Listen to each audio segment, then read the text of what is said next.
there. How y'all doing? There's actually a debate about who was better than Charles Barkley and Scottie Pippen. Actually, a debate about these two for real. It ain't even close to me. It's Charles Barkley. You can say what you want about him, as commentator and his antics, etc., and how his career with Scottie was in Houston because he was past the pool date. But prime to prime, not even close. Barkley was a league MVP. Barkley was even arguably greater in Philly than he was in Phoenix when he got the MVP, led the team to the finals. And Barkley, the round mound, a cat that could go coast to coast at 6'4" with his size, who I've seen him guard different people and go up against different people, could take a team on his back. Now, Scottie was a great sidekick. Charles never was a sidekick. But there's a big difference between being a great sidekick and being the alpha male dog. They're just two different entities.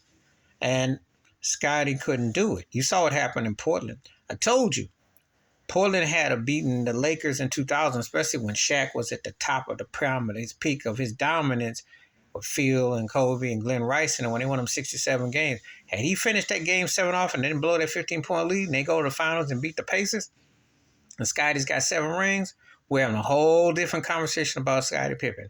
We're looking at him in a whole different light.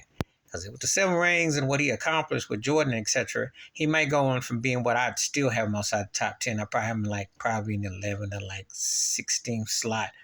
But he going from something like that to probably being seen as probably about the 31 through 38 best player ever kind of argument. Because that's that big of a gap. It really is. And he will never get that. He'll never get that.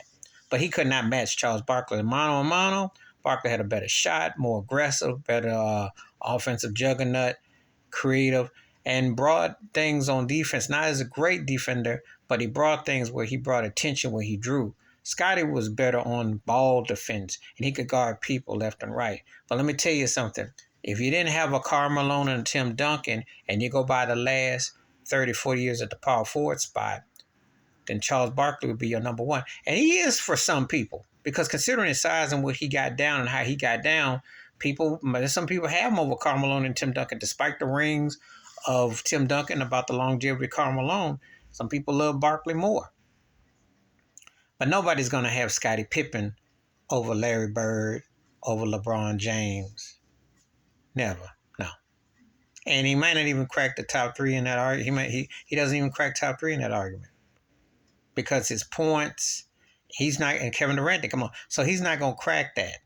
But Charles Barkley, you can make the case. Scottie was a one-trick pony. I remember Will Chamberlain's book, Who's Running the Asylum, said it best. Scottie didn't score enough points. His consistency wasn't there. So that's one of the things. But to me, it's not close. It's not close. Scottie is the better sidekick player. I'll give you that all day. You couldn't want a better guy to have as a sidekick. If Charles Barkley had Scottie as a sidekick in Phoenix or Philly, he perhaps got a ring. Because Scottie was good for that side role. But he was never an alpha dog like that. Charles was alpha. And there's a big difference. Because Charles Barkley was that dude. Please hit like, subscribe, welcome thoughts, comments. And I do respond. Thank you. Wash your hands. Keep your mind clear. Watch out for another. And people want to know if they didn't see it. You see Charles Barkley playing. And when he said he thought he was the second best player in the league behind Jordan or right there with Magic and Bird, he wasn't hyperbole because he was that good. He was that good, especially in Philly, because I remember they just had a team. The problem was that Moses got old, Doc got old, Bo Cheeks got old, Bobby Jones, those guys, and Andrew Toney got hurt. Because him and Andrew Toney could have played together, and Andrew Toney had stayed healthy, that would have been lethal before he got to Phoenix. I'm out.